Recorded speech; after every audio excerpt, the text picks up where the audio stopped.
Hello everyone, I'm Matthew Taylor, I'm the RSA's Chief Executive, and it really is my great pleasure to welcome you all to today's special event. I'm always delighted that people watch our events, come to our events, but it's a bit special for me, this one, for reasons I'm about to explain.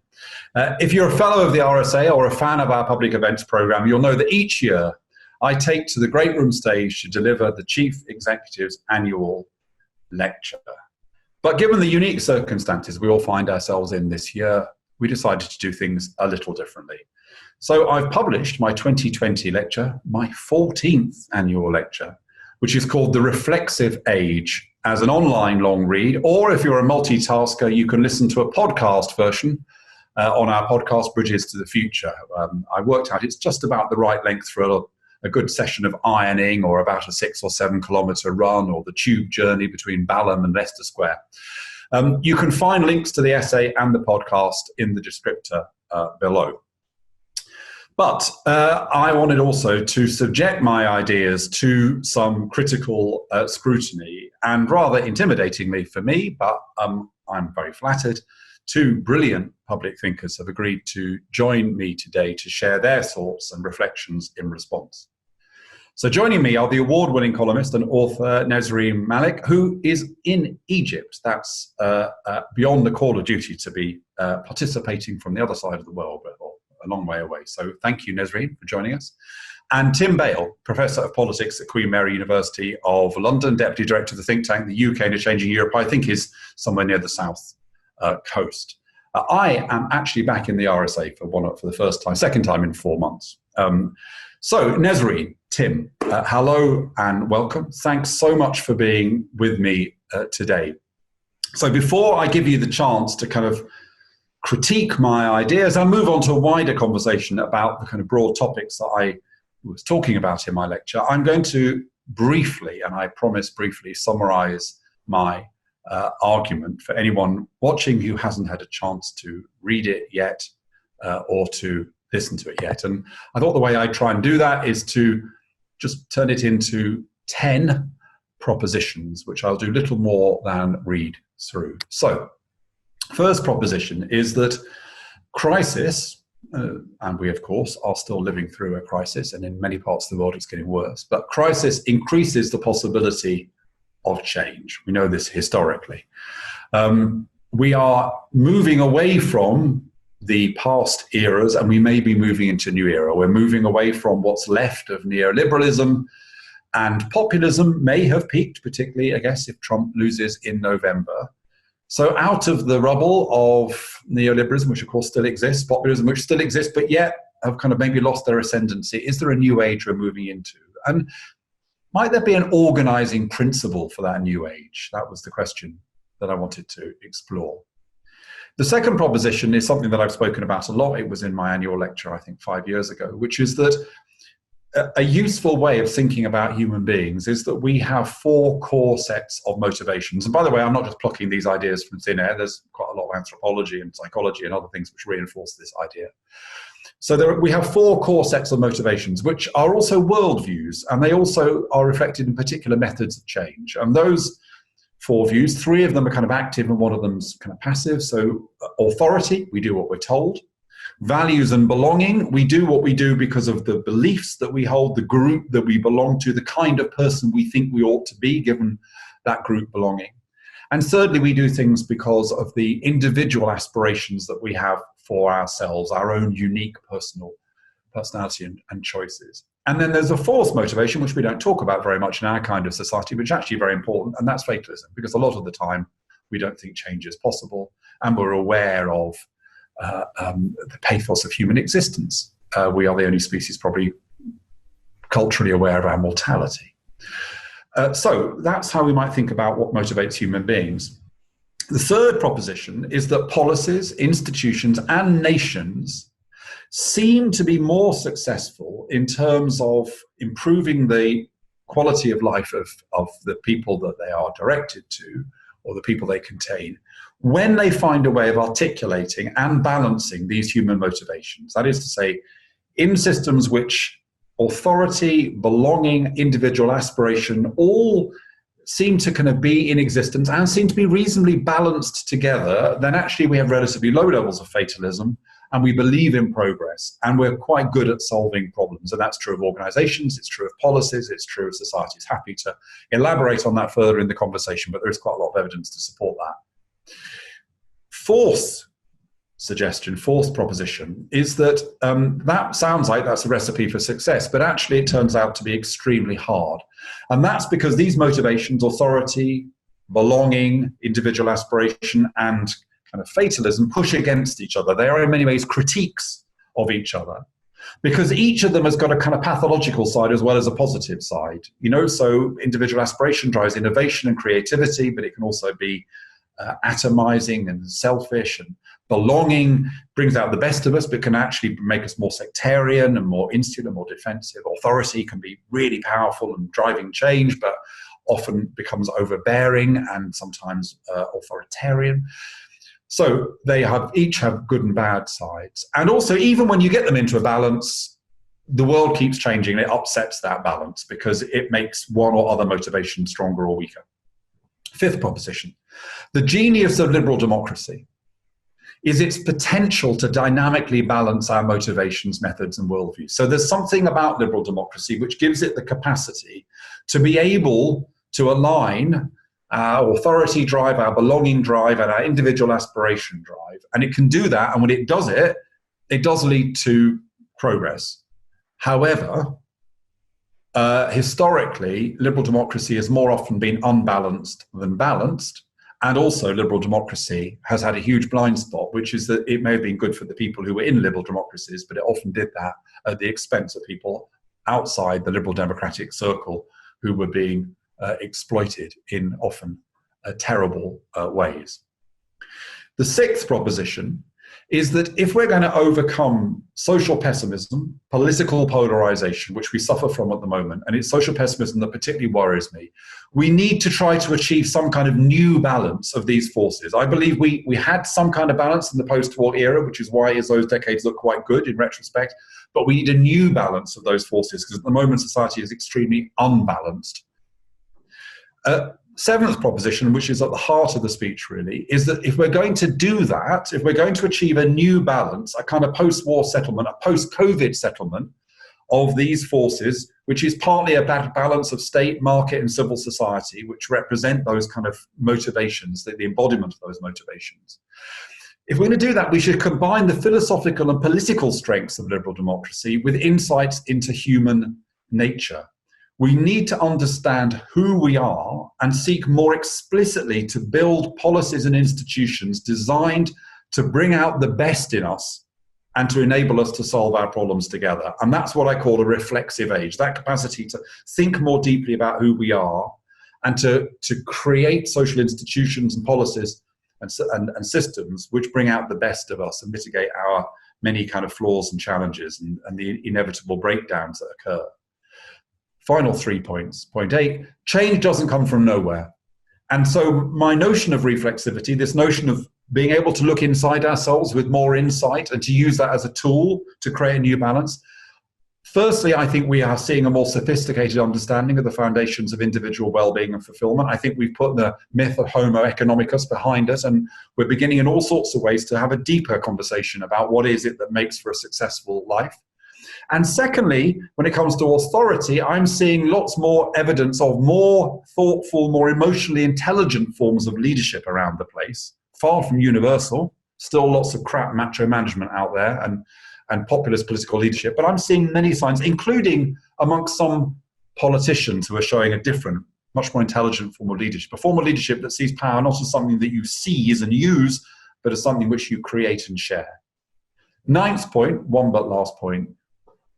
Even though I see progress in terms of kind of reflexive individualism and a reflexive authority, I'm much more worried about group-based polarization. It feels to me as though we have a desperate desire for belonging, and we're very much driven by very strong principles at the moment, but to an extent we've lost sight of the kind of flip side of that shared values and belonging. And without the use of liberal principles such as universalism and rationality, I worry that our very strong appetite for belonging and for shared values leads to extremism and sectarianism.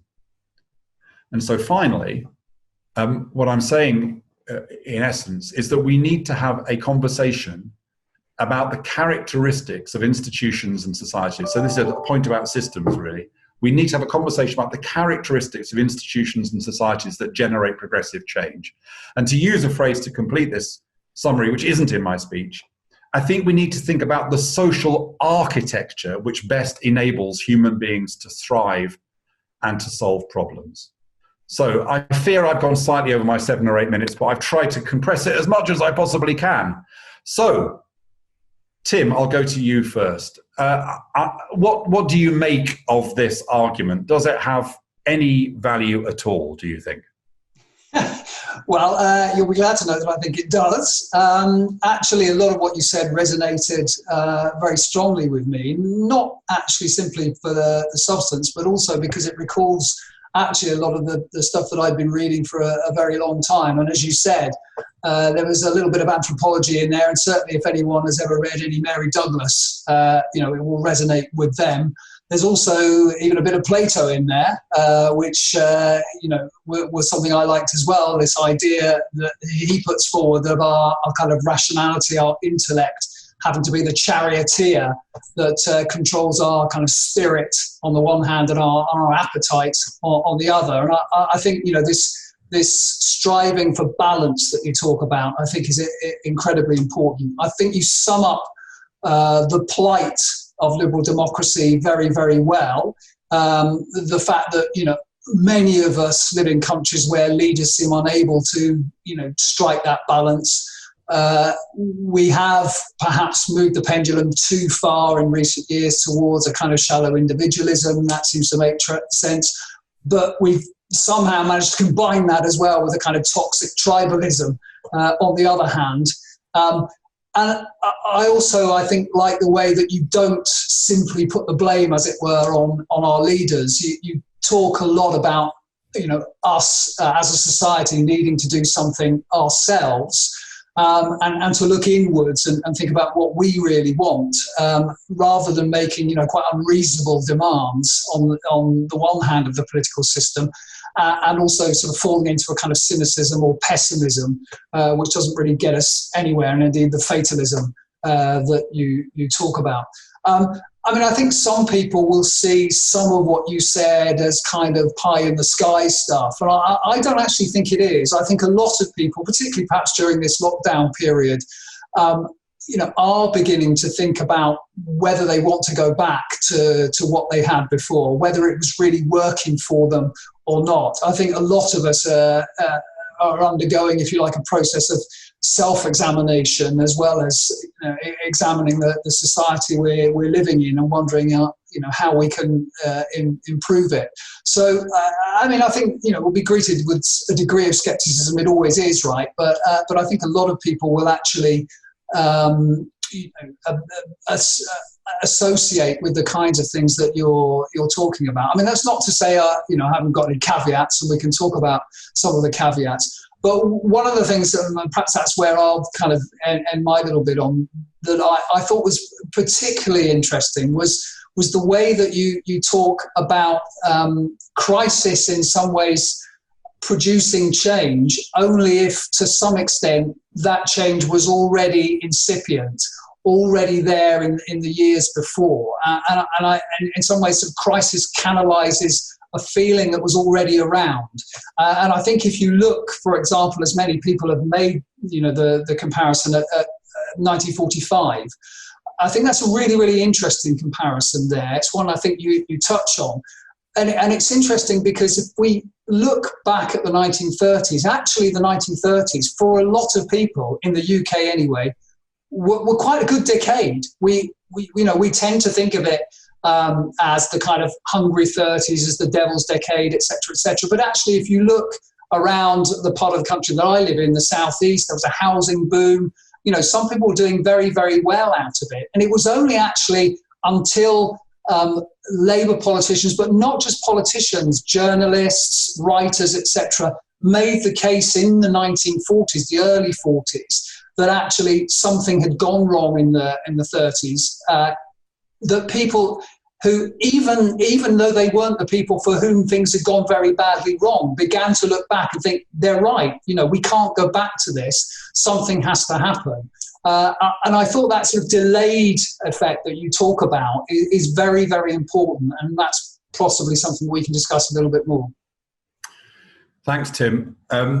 Nesrine, I'm interested in what you make of it, but I want to come off the back of Tim's point, because I think there's an obvious parallel there, which is that the Black Lives Matter movement has really shone a light on some of the failings of liberal democracy historically and currently, and I think it kind of creates the question of whether or not, liberal democracy can be saved, given how often it has failed to live up to its stated values. I'm trying in this speech to see whether it is possible to save liberal democracy from its many critics. Is that a forlorn task, do you think? I'm glad you mentioned in your sum up, actually, that liberal democracy is predicated, or seems to have been predicated, on a large class of losers. And I think it's something we don't talk about very often. I was very grateful that you mentioned it. And one of the things I really appreciated about your speech and the summation of it is that in this moment, and I've been preoccupied with this a lot in my column, this moment of sort of post-coronavirus, post-Black Lives Matter, when people are talking about what needs to change and what must change, there isn't really a roadmap. No one really knows what it is that they want to change. And I think that even in trying to figure these things out, it's extremely helpful to just plot the route, like what went wrong in the past and what potentially can be the way forward. And a couple of things are very important in that. Number one is to recognize that whatever forlorn age that we're nostalgic for, always, and in particular, liberal democracy always thrived off the back of a huge class of losers that fueled it. And that became very clear in the coronavirus pandemic and in Black Lives Matter, which I think actually piggybacked. Black Lives Matter, I think, piggybacked onto the coronavirus pandemic deaths that mapped out along racial and ethnic lines. The second thing is his recognition that in the failure, when liberal democracy fails, identity becomes extremely important. And I think that this is a point that people have been kind of teasing out over the past couple of years with the rise of identity politics, but I fear it might be, and we'll come to this later, hopefully, I fear it might be a little bit ahistorical. What I'm interested in is in your views on whether you think this is a very specific phenomenon to what is happening today and is related to the failure of capitalism, neoliberalism, etc., or do you think this is something that happens when societies break down full stop, when whatever mode that they're using at the time, whether it's monarchy, whether it's benign monarchy, whether it's, you mentioned Tahrir Square and the Arab Spring, once identity becomes very important, is that because the things that managed to contain identity had begun to degrade? And what I find sitting in Cairo and observing the Black Lives Matter movement is one thing that people miss in these moments that look like they are the culmination of things getting worse, is that actually they are the culmination of things getting slightly better.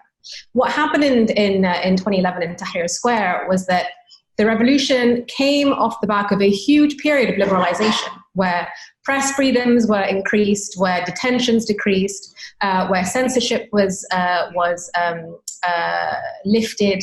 And so crises don't necessarily look like what we think they are because we only see their culminations. But actually, when they do come about, it's because there have been slight developments that have allowed people to organize and to spread their message. And I definitely found that with Black Lives Matter, what we missed, like we focused on the coronavirus pandemic, we focused on police brutality, but what we missed was the fact that there is a huge swathe of people of color across the world that has been empowered over the past 20, 30 years by social media, by rising income, etc., to take on those very revolutionary roles. So I'm interested in the sort of how bad things get vis-a-vis how good they get, and how much that contributes, that kind of push and pull, how much that contributes to this moment of change. I mean, Nesrine, that's so brilliant. I mean, there's so much there that I want to respond to and then bring Tim back in on, because so I guess my view of this, and I'm not a historian, and sometimes I really wish I was a proper historian, but I guess my view of this is what you can think of liberal democracy as being a kind of a vehicle, a car, let's say. And what happens with the Enlightenment in the Industrial Revolution is that this car suddenly gets a super new fuel, and that new fuel is individualism, basically. In the form of markets, but also in the form of the kind of liberalism, the idea of individual freedom.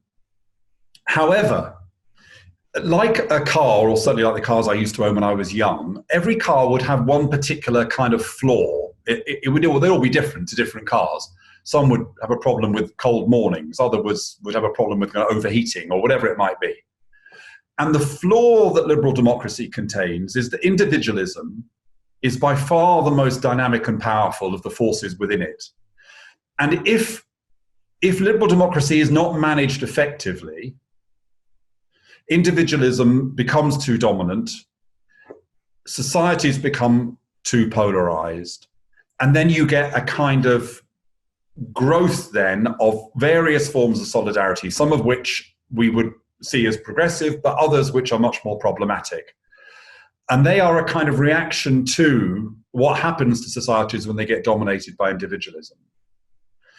And I think that part of that is due to the fact that the birth of the modern era in the Enlightenment is an era where people fail to understand precisely your point, which is they fail to have a view of solidarity which is genuinely universal. They talk about universalism, but it's not universal, of course. It's not universal, in the West in relation to women and to working class people. And of course, it rests upon slavery, colonialism, and racism as well. So in a way, it's got these kind of flaws built into it, and it requires liberal democracy to be incredibly carefully managed, or else it will succumb to these flaws. The fact that individualism becomes overwhelming and leads to kind of polarization and inequality, the Gilded Age, we've seen this before. It is, as you say, Nesrine, it's a pattern that recurs. And also that the kind of notions of universalism and solidarity within liberal democracy have never really been universal, and have never really done the work that is required to be truly universal. And that's why Black Lives Matter is so incredibly important in driving home that message, which we kind of intellectually recognize. But I think even me as a 59-year-old advocate of liberal democracy, in the last few weeks, I've had my mind focused, as it should have been much earlier, on the degree of this. So yeah, I completely agree with you. We need to understand these kinds of cycles.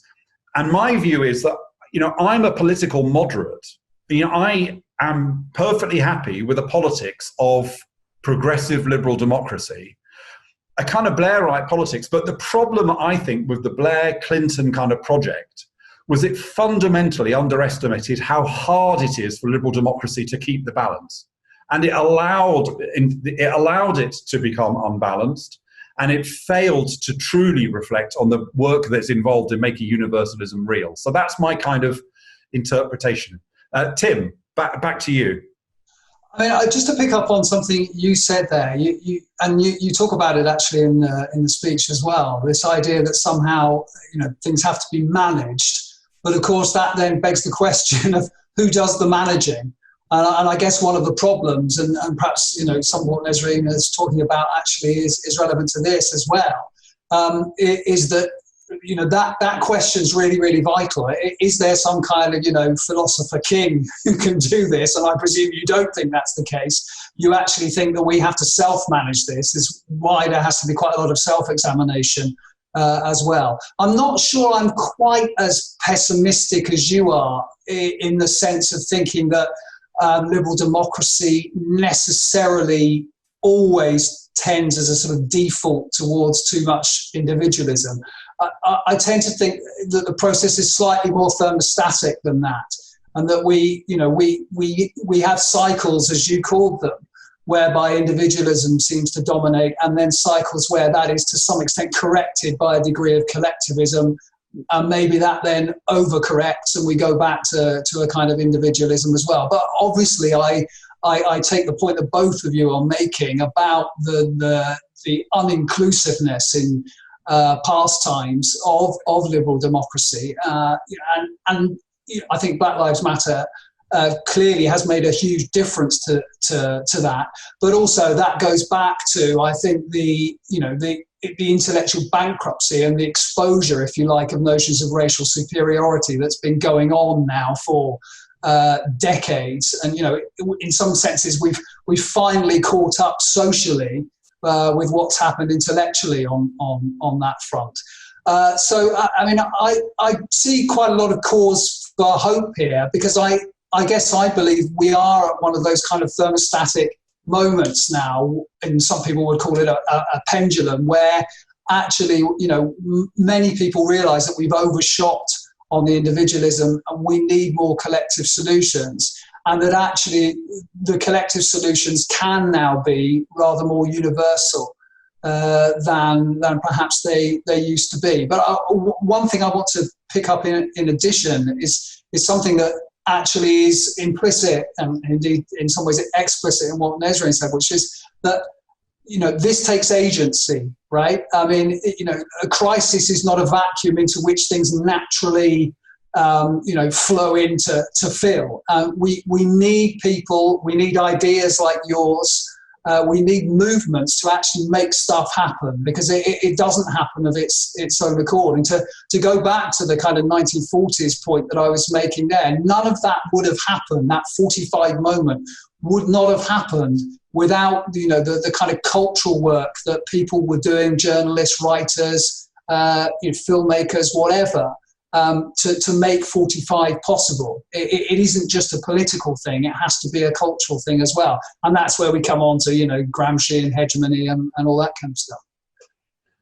So, Nesrine, to pick up on one of Tim's points, I mean, you're much closer to the political zeitgeist, I think, than I am. And yet my reflection on politics is that the politics of protest, the politics of idealism is so much more powerful than the politics of solutions, the politics of building coalitions. And in the RSA's account of the relationship between crisis and change, we argue that the reasons that crisis can lead to benign change is firstly that the desire and capacity for change exists before the crisis. Secondly, in the crisis, the demand grows. We see the future prefigured in some of the ways in which people respond to it. But then thirdly and critically, that coming out of the crisis, we have the kind of political coalitions and practical policy ideas to take advantage of people's openness to change. But that does require leadership in the end. I think, it requires thoughtful, reflexive, intelligent, humble leadership, but it still requires leadership. What's your view, Nesrine, of the possibility of any leader being able to forge a kind of progressive sense of common purpose right now, and to also win consent for the kinds of practical actions which are required? I mean, some leaders, one thinks of Jacinda Ardern, seem to have this kind of capacity, but it's unusual, and maybe she'll be unpopular in 6 months too. It's unusual, and also it's easier if you are in a smaller country with the more with kind of very clear fractures. And I think if you're in the UK or in the US or other countries in Western Europe, where there are waves and waves of immigration, where there are indigenous populations as well, then things become more difficult. This is an extremely crucial question, because the reason why it's so difficult for leaders now to forge that kind of progressive universalism coalition is that the leaders before didn't put in the work. And what in the US, you will find that one of the main complaints, or the reasons why we have to deal with this pejorativization of identity politics, is because the Democratic Party fastened on identity as a very useful way to get more voters in the 60s and 70s, and kind of made loads of overtures to the African-American community, the immigrant community, the Latino community, but didn't follow that up with any real structural, culture-changing work It was just about getting the vote, giving some very clear, discrete financial and urbanization motivations for that. But there was never any sort of real, I would say, radical interpretation of what it means to be a citizen of a minority background in a country like the United States. And over the 20, 30 years the Democratic Party did that, the legacy of that was that when Hillary Clinton came to run for president, she just went through the motions and assumed that people would come to her, and it was the lowest African-American voter turnout in history. It would have been a game changer for the Democratic Party if they had done the work. And so the difficulties that leaderships face now is that they need to do the work today and make up for all the work that wasn't done over the past 20, 30 years, basically since the civil rights era. And the issue with that is that you have generations that have already calcified in their views of the world. And so how are you going to retroactively, how are you going to go back in history and say, we should have invested more in education, we should have invested more in positive discrimination, we should have invested more in our understanding of foreign policy as a thing that white supremacy emphasizes in countries outside of Anglo-American politics. And that kind of work was done on the left. It was done in the academy, it was done in the media, but it was never taken on board seriously because it's hard and because its dividends are not actually that great. People are voting for you anyway. And so the difficulty in answering this question is it depends on a genuine evangelical leader. Right? It depends on someone who genuinely thinks that this is something that needs to be an investment that needs to be made for the future, for which he or she will not reap any rewards in the current day. And if anything, it might harm them. I mean, Jacinda Ardern is popular, but she comes in for a huge amount of flack. And I think, one of the problems with how we institute change, and I believe Tim sort of touched on this earlier, is our cycles are extremely short. Right? Our election cycles are extremely short, and the horizons for the work that needs to be put in for change are extremely long. And so I would understand if a leader, not even particularly being cynical or just trying to find a way for themselves to be re-elected, to kind of sit down and do a cost-benefit analysis, right? And say, well, for another 5 years, I could do X, Y, and Z. But I do understand that the entire survival of our body politic depends on us doing this really intensive work to bring people along with us vis-a-vis identity and immigration and foreign policy. And I'm just not sure those dividends are high enough to be worth it. So that's my kind of pessimistic, I would say cynical, but I think it's realistic analysis of why that leader doesn't exist. I don't think Jacinda Ardern would be the leader she is today if she were head of state, head of government in the US or the UK or even Germany. And do you think, Nesrine, I'll stay with you, those are very big points. And as you say, in a way, they sort of drive to a slightly pessimistic perspective. Am I completely failing to grasp the scale of that when I say that there are things that we could do with democracy that might make it easier? So two things. One is just devolving more power, because it seems to me that some of these issues which feel incredibly intractable at a kind of national level are easier to deal with at a local level, that there is a kind of story of agency at the locality, of people getting on, of people trying to make things work at the locality. And you can see places that seem to have really done amazing things in taking very difficult circumstances. I'm thinking of Luton, for example, as a place that seemed an incredibly divided and difficult place, but now in a much more positive place and a strong sense of agency and shared identity. So devolving power, because nation states are so problematic, partly because of the historical reasons that you described. Also, I'm a great fan of deliberative democracy, which is, bringing citizens into the room and sharing the dilemmas with them. And actually, one of the most powerful things about that is that citizens nearly always come out of that process saying, God, this is tough, isn't it? This is difficult, but, this is probably the best way to go forward. This goes back, I guess, to my core thesis. And so I'm going to come to you and then to Tim to finish. I do believe that liberal democracy can be repaired, and I do think it is worth trying to repair it, but I think we need to use a different set of tools. And so maybe to conclude our conversation, Nesrine, I'm going to ask you that question. Is liberal democracy savable? And if it is, what is it that you think is will be the critical determinant of whether we can save this project, and whether this project can once again have the ability to solve our problems, but this time in a truly inclusive way? See, the tricky bit is the truly inclusive way at the end. And the question, I come back to the question, saving liberal democracy has a few meanings. Do we want to save liberal democracy for the classes and the groups that have benefited from liberal democracy over the past few years? Or do we want to save liberal democracy in the sense that we want it to work for everyone? In that sense, we're not saving it, we're recreating it, because it never worked for everyone.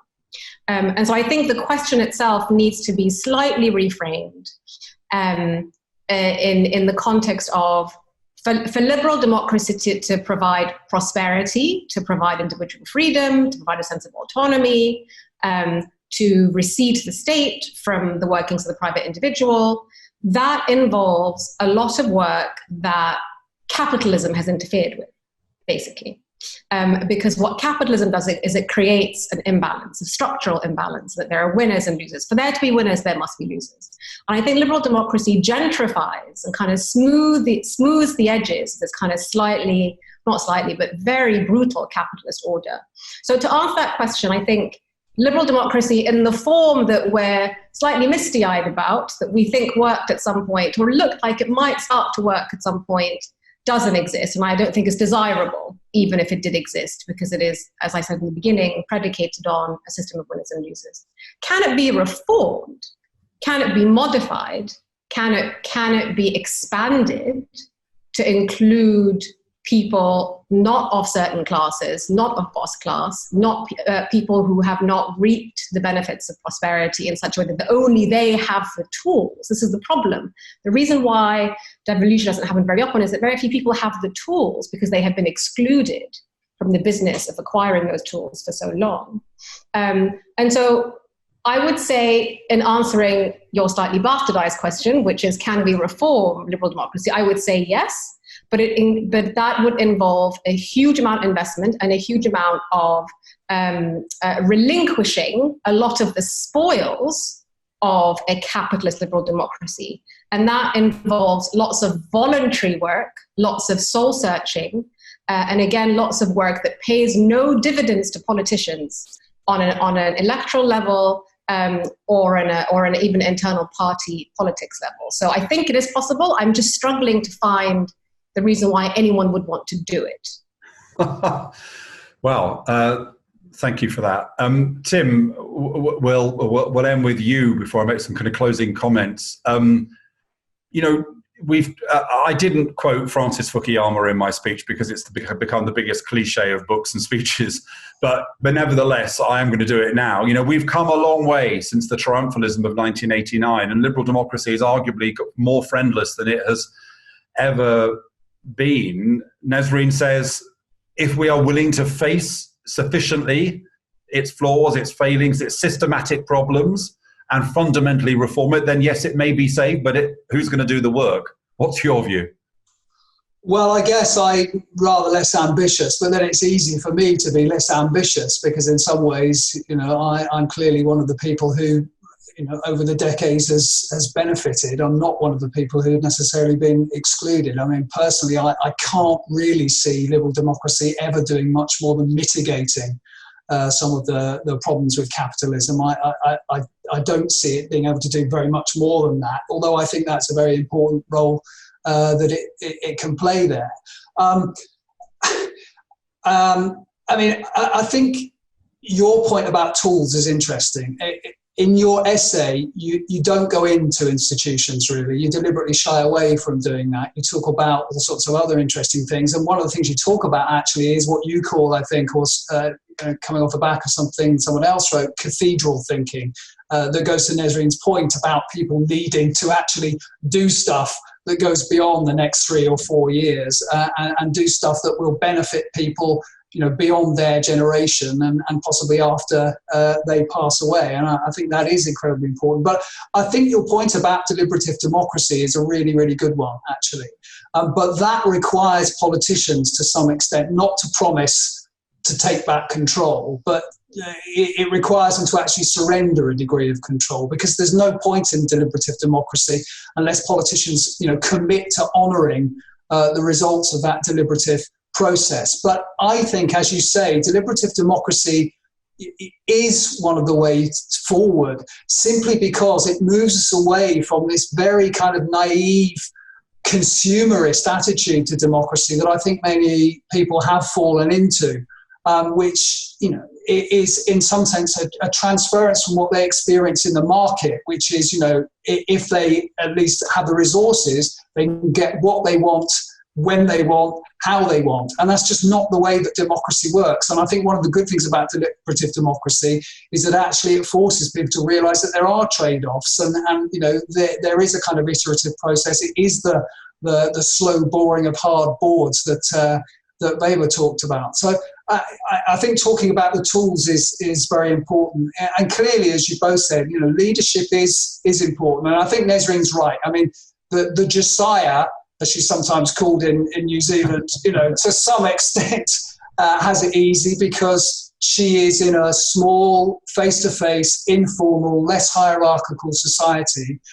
But one of the reasons as well, I think, that Jacinda Ardern has done very well, and New Zealand has coped very well, is, and this comes back, and I'll finish here, to a point you were making about the importance of crisis. New Zealand hasn't just done well in COVID-19, because Jacinda's there. It's done well because this is the society that's also had to cope a few years ago with the Christchurch earthquake. It's the society that had to cope with the Christchurch mosque mass shootings. Okay, it's a society that has got used to actually pulling together in the last few years, and it's a society anyway in which collectivism and individualism has always actually blended quite well. And I'll finish on your point, actually, which is about devolution, because I do think we have a massive problem in this country, and it's England.